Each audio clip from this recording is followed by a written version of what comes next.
Almost all sectors are on the path to recovery following the COVID-19 pandemic, one of the worst crises in human history. But what about aviation? How is the airline industry recovering in the face of record inflation in Western economies, rising interest rates, unfavorable currency swings, and a sluggish supply chain? Stay tuned to find out. Hello and welcome to Amuse World.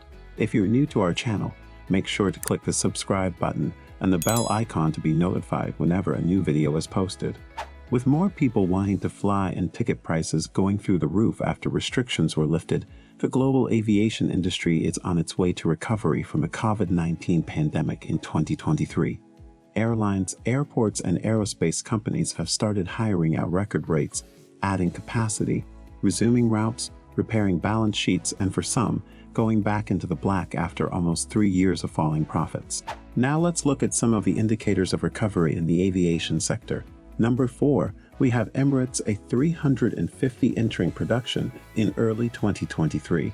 Factors like inflationary pressures, high energy prices, and a strong US dollar do affect the cost of doing business and could hurt consumer confidence and travel expenditure. But like everyone else, Emirates is keeping a close eye on costs and working closely with its suppliers.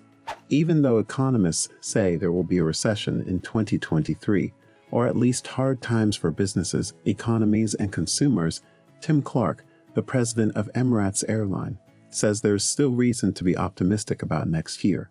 Emirates' global network and flexible business model will help the airline reach the right markets with the right product mix and offer while taking advantage of being based in Dubai. Emirates is getting ready to add the Airbus A350, a new type of aircraft, to its fleet. Preparations are going on for the first delivery of the wide-body jet in the middle of 2024. In November, Emirates started a huge $2 billion program to update the cabins of 120 of its existing aircraft. The first of these newly remodeled jets will roll out of the Emirates Engineering Center and go back into service soon. Number 3, IATA reports suggesting profitability. Even though the economy isn't doing well, the International Air Transport Association said in its latest industry report in December that airlines will start making money again in 2023 after narrowing their losses this year. It is expected that the industry as a whole will make a net profit of $4.7 billion in 2023. This will be the first time since 2019, when it made a profit of $26.4 billion, that the industry will be in the black. This is because passenger demand is still going up, and restrictions on COVID-19 are being eased. Number 2, a boomtown atmosphere. In the Middle East, higher crude prices will be a windfall for oil-producing economies, which will increase air traffic for airlines in those countries. It's clear that there's a boomtown atmosphere in that part of the world, especially in oil-producing countries, but not so much in oil-importing countries. This means that money is flowing in that direction, which keeps traffic going. The recent FIFA World Cup, which was held in Qatar, also boosted the performance of regional airlines last year. Because of the war in Ukraine, some passengers and cargo will be rerouted through the Middle East instead, which will also help the region. Number 1, robust forward bookings. Travel data company ForwardPiece said that global flight bookings for the first half of 2023 are 25% lower than they were before the pandemic, but Middle Eastern flight bookings are 15% higher than they were in 2019. There will be an equilibrium between the number of people who want to travel and the number of seats that are available.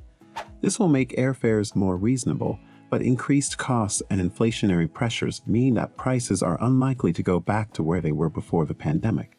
This is what Paul Griffiths, the chief executive of Dubai Airport, said. But what about the risks? While 2023 will see a further return of air demand, the growth line will be shallow and there will be a bite in the tail, said Richard Maslin, head of analysis at the Kappa Center for Aviation. Even though the balance between supply and demand is off, which is good for airlines, it may not be enough to keep some from shutting down in what could be a cold, dark winter. The risk of a recession could hurt both passenger and cargo demand, but lower oil prices will probably make up for some of this. The outlook calls for a gradual reopening of China to international traffic and a gradual easing of domestic COVID-19 restrictions starting in the second half of this year. The policies of prolonged isolation would hurt the outlook. Only time will tell how the aviation industry will recover in 2023. What are your thoughts on the video? Tell us in the comments section below.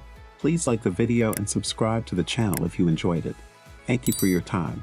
We'll see you later.